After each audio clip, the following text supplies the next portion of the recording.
Zataz Web TV vous est présenté par Découvrez E7 Note 32. Solution antivirus pour particuliers et entreprises.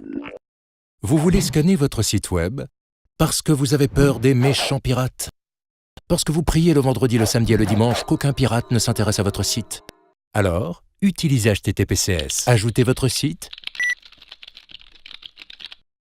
Programmez un scan. Votre site sera scanné page par page. À la fin du scan, vous recevrez un rapport très clair, détaillant toutes les failles de sécurité présentes sur votre site. Utilisez HTTPCS. Web Vulnerability Scanner.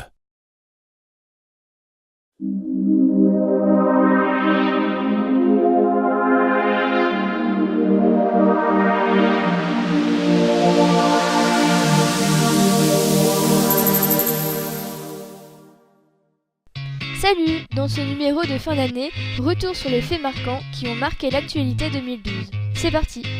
Penché sur l'arrestation orchestrée par l'oncle Sam à l'encontre de plusieurs membres du groupe Lutz Security, les Lutz, des internautes mécontents de la douceur d'action des Anonymous, une bande qui va décider de s'attaquer à tout ce qui bouge sur la toile afin de montrer que la sécurité sur le web n'est qu'une vaste blague.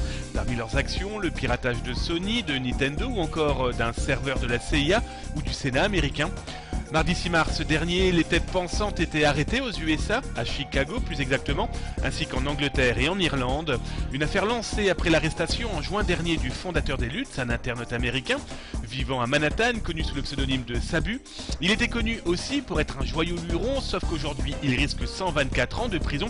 C'est du moins ce qu'indique l'acte d'accusation du DOJ, le département de justice américaine. Sauf qu'il a aidé le FBI depuis le mois de juin à arrêter ses complices. Maintenant, voir ce que l'histoire va décider et surtout les tribunaux.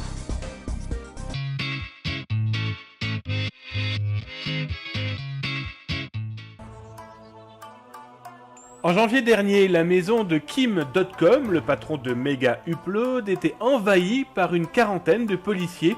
Une action plutôt menée tambour battant avec 2 hélicoptères, des vannes, un blindé, des tireurs d'élite, plusieurs chiens.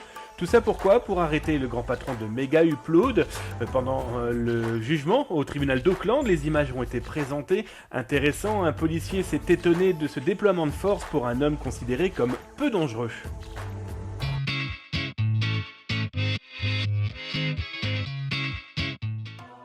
Vous avez été très nombreux à nous réclamer un petit peu plus d'informations sur la Pirate Box, cette fameuse boîte qui permet de se créer son réseau personnel sans être obligé de passer par internet.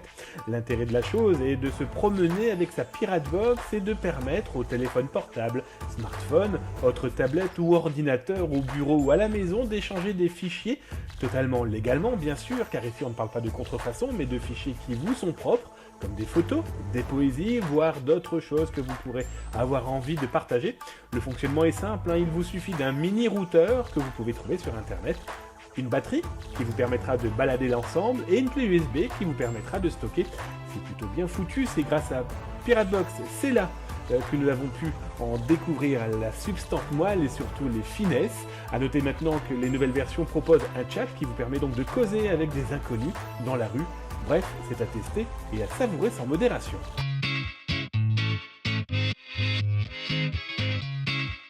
Le 20 avril dernier, Microsoft corrigeait une faille dans son système de webmail, son outil de courrier électronique gratuit.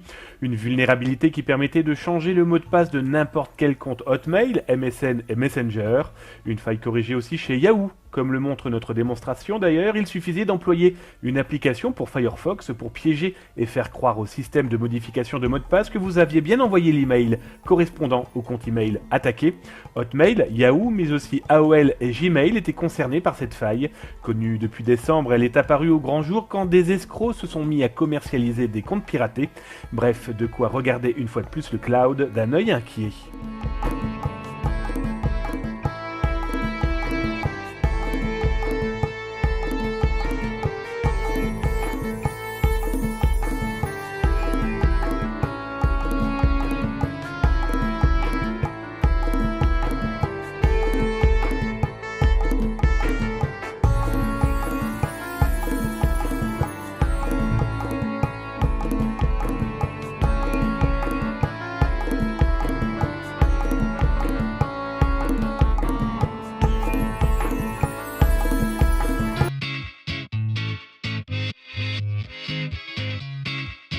Les 2 et 3 juin, Maubeuge, dans le nord de la France, a reçu la 7e édition des RSIL, les rencontres solutions sécurité informatique libre, proposées par Hack Ici, une association qui s'est donnée comme mission de sensibiliser sur les sujets de la sécurité informatique.